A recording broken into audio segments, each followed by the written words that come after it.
Is cannabis a dangerous gateway drug or a valuable medicinal herb? Governments across Europe are struggling to find a balance between prosecution and decriminalization. Most turn a blind eye to personal use, but that still leaves smokers having to do business with drug dealers to get their weed. Maybe that's why homegrown marijuana is becoming ever more popular. Here in Belgium, some people have found a legal loophole to make it even easier.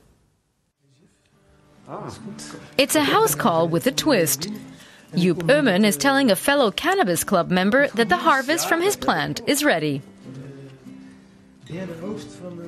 Joep and his colleague Dominique aren't dealers, even if they are delivering cannabis. Enough to help Jeff get through the next month and a half. And the verdict? It's different every time. It smells good, though. Tasty. Why do you need cannabis? I can't sleep. My body's been playing up since doing shift work for the railway. If I haven't had a smoke, I just lie awake until 4 in the morning and stare at the ceiling. Or I'd start drinking. We get especially a lot of phone calls of people who are desperate, who cannot sleep because they cannot have cannabis or have incredible pains, people who have MS, people who have epilepsy, who come to us as our final hope to have a worthy life. Joep and his colleague are the only ones who know where the plants are grown. They take us to a cooperative cannabis plantation. We're not allowed to show where it is. Together with his club, Trekt Uw Plant, or Pull Your Plant, Joep has been fighting for legalization. Unsuccessfully. Cannabis in large amounts is still officially prohibited in Belgium. That's why this lucrative crop can't be grown in big hothouses. To ward off burglars and the authorities, many plantations are hidden in musty basements and hermetically sealed in wardrobes. Belgian law allows 1 plant per person. Those who don't want to grow it at home join Trekt Uw Plant. Since the Netherlands prohibited foreigners, including Belgians, from buying grass, more people want to join. With all the knowledge and the scientific stuff about cannabis being released today, studies and whatnot, it's very hard to conceive that you have to feel criminal and then be a criminal. The plants need a lot of care. Sort of like pets, says Dominic. A lot of work for the unpaid growers. And they have to keep busy with the plants every single day. It's more than a hobby, it's a job.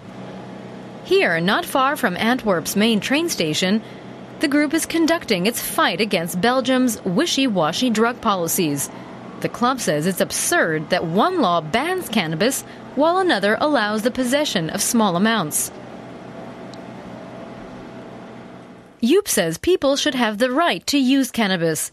He's been tried twice for violating Belgium's drug laws, but overall he says he has a good relationship with the authorities.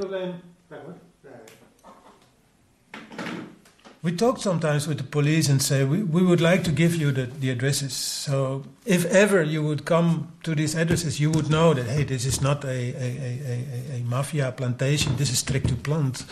But they were very friendly and they said, well, sorry, if you give us the address where you plant, we have to go and get these plants because that's our task. That's why most members of Trekt Uw Plant still operate underground. From the roof of his office, Joep looks down upon the Antwerp Zoo and a vision for the future. He'd love to rent these greenhouses. It will take some years maybe, but this is really what we have to go to. Instead of growing cannabis with lamps that cost energy in ceilings or in somewhere dark, hidden away, use the sunlight. Do it in greenhouses. Give them all the natural circumstances that they want. You can produce the best cannabis in the world. Perhaps one day cannabis will take the place of ornamental plants in Belgium and people can be open about using it. In any case, the waiting list to join the Cannabis Club is already long.